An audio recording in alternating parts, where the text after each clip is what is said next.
Et on se retrouve en direct sur le plateau de TV Finance avec notre rubrique Market Inside avec Mathieu Serron. Bonjour. Bonjour Roselyne, bonjour à tous. Vous êtes analyste de marché et fondateur de Galileo Invest. La cote parisienne a donc fortement rebondi vendredi, on le disait, poussée par la énième annonce trumpienne d'un accord de paix imminent avec l'Iran, ainsi que par l'introduction en bourse de SpaceX. Et ce matin, les marchés peuvent être rassurés sur la signature prochaine de l'accord. C'est ça, les marchés ce matin saluent donc l'annonce de ce week-end concernant donc un projet d'accord, pour être assez précis, un projet d'accord entre les États-Unis et l'Iran qui devrait être donc signé en Suisse vendredi, qui prévoit donc le gel du programme nucléaire iranien, la levée progressive de certaines sanctions ainsi que la réouverture du détroit d'Ormuz. Et donc conséquence immédiate, les marchés actions rebondissent, le CAC progresse actuellement d'1,8%, idem sur le DAX, et aux États-Unis, le Nasdaq progresse d'1,98% et le SP500 d'1,24%. Conséquence également, donc le recul des prix du pétrole, le Brent est actuellement en repli de 4%. Ce qu'il est intéressant de signaler, c'est que durant la phase de repli, le SP500 a validé un pivot, donc il y avait une zone pivot autour des 7250, 7200. Ce niveau-là a été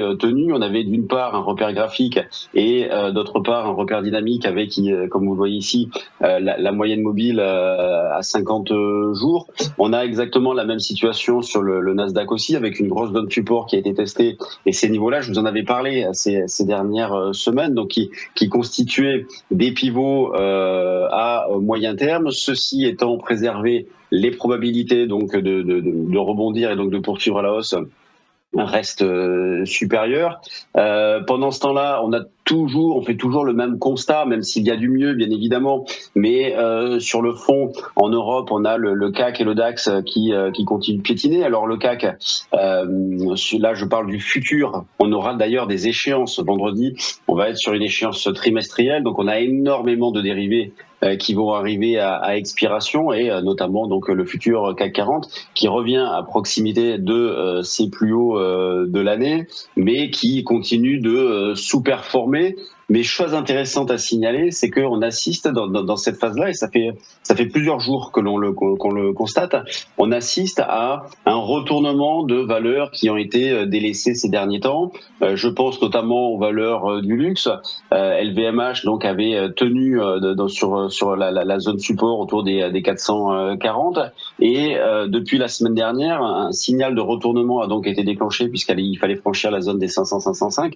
Donc on a eu un signal de retournement sur LVMH. Sur Hermès, la situation est un petit peu différente dans la mesure où on a une sous-performance et on ne fait que revenir sur le haut de la zone, donc avec une sorte de rectangle entre les 1500 et 1800, et pour envisager donc un rebond un petit peu plus important, il faudrait donc franchir cette zone des 1800. En valeur qui nous montre un retournement aussi, et Essilor, dont la configuration graphique est intéressante aussi, qui a accumulé entre les mêmes limites pendant quelques temps, et depuis le franchissement des 180, il y a du mieux. Donc ce que je veux dire par là, c'est que oui, on a des marchés européens qui ont eu tendance à sous-performer, mais il y a on va dire des motifs d'espoir, si j'ose dire cela, dans le sens où on peut avoir des relais sur ces valeurs-là.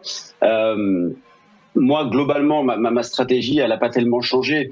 C'est-à-dire que je privilégie les achats sur repli, et dans cet esprit, on a pu le faire notamment aux États-Unis. Je continue de jouer la surperformance des marchés américains versus les marchés européens, et sur les indices, mais également sur les valeurs, où on a toujours des thématiques fortes qui sont recherchées. L'IA au sens large, donc avec l'énergie, les semi-conducteurs, la photonique, et ainsi de suite, tous ces secteurs-là. Le secteur spatial aussi.